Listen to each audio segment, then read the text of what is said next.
Salut à vous les amis, j'espère que vous vous portez bien, j'espère que vous allez bien, j'espère que vous tenez bon au-delà des difficultés de la vie.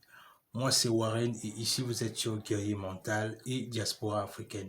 Si vous êtes nouveau, vous vous abonnez, vous partagez la vidéo autour de vous et surtout vous activez la cloche afin de ne plus rater toutes les vidéos qu'on diffuse ici en ce qui concerne l'entrepreneuriat, le développement personnel et l'immigration aux États-Unis. Alors, aujourd'hui, en fait, il est question pour moi, en fait, de parler d'un sujet qui me tient particulièrement à cœur.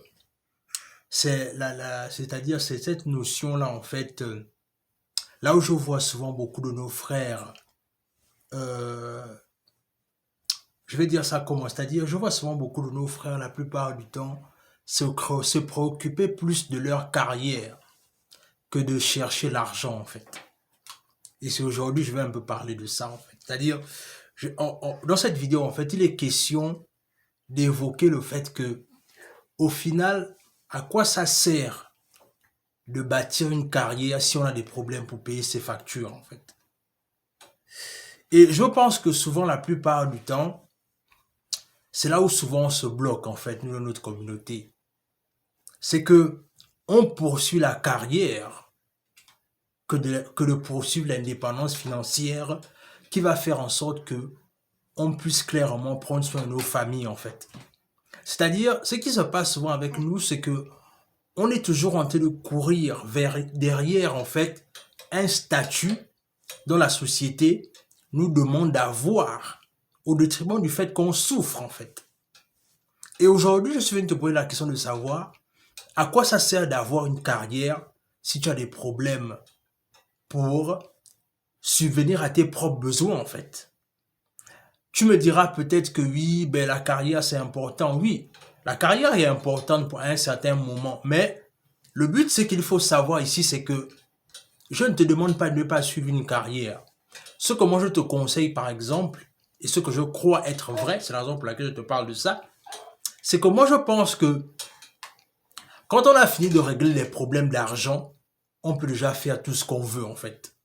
Parce qu'une fois qu'on a réglé tout ce qui concerne le problème d'argent, en fait on a déjà le temps. Et quelque part un peu, en ayant beaucoup d'argent, quelque part on achète un peu le temps. Oui, parce qu'il faut le dire. Parce qu'on achète le temps comment? Parce que quand on a déjà un peu d'argent, ou du moins une bonne quantité, on peut maintenant aller vers ce qu'on aime faire. On peut maintenant avoir le temps de se consacrer, disons ça comme ça, tu peux maintenant trouver le temps de te consacrer à ta carrière parce que tu estimes que bon, j'ai déjà atteint l'indépendance financière, c'est-à-dire que ma famille et moi, on est déjà à l'abri du besoin. Donc du coup, je peux me permettre certaines choses en fait. Je peux maintenant penser à moi-même et me dire que voilà ce que j'ai toujours voulu faire. Mais le problème, c'est que dans notre communauté, ce qu'on fait, c'est que on met la charrue avant les bœufs. C'est-à-dire, ce qu'on a toujours tendance à faire, c'est que on privilégie un statut que la société valide, même si on sait dans le fond, c'est qu'on souffre en fait.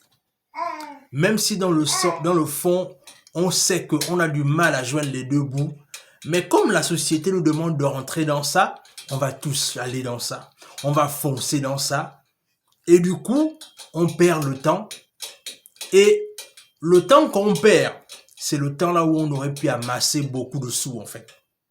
C'est le temps qu'on aurait pu capitaliser ça dans le sens là où on aurait pu amasser des capitaux qui auraient fait en sorte que un temps soit peu, on sort nos différentes familles de la précarité dans laquelle elles se trouvent. Mais on néglige ça en fait. C'est-à-dire que nous, dans notre communauté, je réalise que la communauté africaine, on néglige en fait l'enrichissement en fait. Et non seulement on néglige l'enrichissement, mais on est toujours en même temps cette communauté-là qui a toujours tendance, en fait, qui a tous les problèmes d'argent. Est-ce que vous vous rendez compte de ça? On néglige l'enrichissement, on néglige les opportunités qu'il faut saisir, mais en même temps, on est toujours pour cette communauté-là qui est toujours la plus pauvre, qui a toujours autant besoin d'argent. Le truc, c'est qu'à travers cette vidéo, moi, je veux t'amener à comprendre une chose essentielle. C'est que, mon ami, à un moment donné, hein, si c'est pas encore le temps pour toi de suivre une carrière, quoi, moi, ce que je te demande de faire, c'est que cherche d'abord l'argent. Et les façons de gagner de l'argent sont multiples. Quand tu auras réglé les problèmes d'argent, hein, en fait, tu pourras faire ce que tu veux. Et le truc, c'est que quand je te demande de régler d'abord les problèmes d'argent, c'est par la nécessité de créer des business. Les business, c'est pas ce qui manque, hein. Les idées de business, c'est pas ce qu'il manque. Mais ce qui manque, c'est la main-d'œuvre. Parce que quoi, tout le monde est, enfin, certains de nos intellectuels sont plus occupés à bâtir des carrières en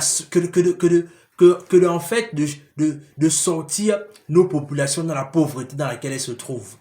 Et c'est ce que je vois, en fait. C'est-à-dire que on se fatigue à vouloir créer des carrières, à bâtir des carrières, alors qu'on laisse les vrais problèmes à d'autres personnes. Et après, on se plaint que quelques années après, les Chinois lancent des business et ils réussissent dans les business que les Africains auraient pu lancer. On se plaint après quelques temps après que, voilà, les magasins qu'on aurait pu créer, ce sont d'autres communautés qui possèdent ça, mais qu'est-ce qu'on veut à la fin? Et au final,